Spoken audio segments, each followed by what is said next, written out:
दिल्ली में एमसीडी चुनाव से ठीक पहले प्रॉपर्टी टैक्स के बकाये के निपटारे के लिए दिल्ली के उपराज्यपाल विनय कुमार सक्सेना ने एक योजना लॉन्च की है जिसका नाम है समृद्धि। ये योजना आज यानी कि 26 अक्टूबर से शुरू हो गई है और 31 मार्च 2023 तक ये योजना लागू रहेगी। इस योजना के तहत एक वन टाइम सेटलमेंट का जो है प्रावधान किया गया है, यानी कि एक मुश्त आप एक बार पैसा दीजिए और आपका बाकी सारा जो बकाया है वो माफ़ हो जाएगा।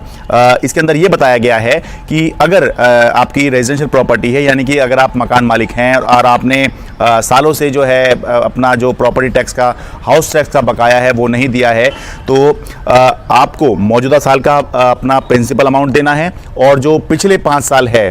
अगर आपने नहीं दिया है तो पिछले 5 साल का जो प्रिंसिपल अमाउंट है आपके हाउस टैक्स का केवल आपको वो चुकाना है और इसके साथ में जो ब्याज और पेनल्टी लग रही थी वो माफ़ हो जाएगा। और अगर उससे पहले का, यानी कि इसमें तय किया गया है कि अगर आपकी रेजिडेंशियल प्रॉपर्टी है तो 2017 से पहले का आपका अगर कोई बकाया होगा तो वो सारा माफ़ हो जाएगा। आप अगर ये पेमेंट कर देते हैं प्रिंसिपल अमाउंट की तो आपको बकाया भी नहीं, आपको ब्याज भी नहीं देना है, कोई पेनल्टी भी आपको नहीं देनी है। ठीक इसी तरह अगर आपकी नॉन रेजिडेंशियल प्रॉपर्टी है या कमर्शियल प्रॉपर्टी कोई है तो मौजूदा साल का आपको हाउस टैक्स का जो प्रिंसिपल अमाउंट है वो देना है और पिछले 6 सालों तक का अगर आपने नहीं दिया है तो पिछले 6 साल का आपको जो है आपको प्रिंसिपल अमाउंट देना है। आपका ब्याज माफ़ हो जाएगा, आपकी पेनल्टी माफ़ हो जाएगी। और अगर आपका मान लीजिए उससे पहले का भी आपने बकाया नहीं दिया था तो वो देने की बिल्कुल ज़रूरत नहीं है, क्योंकि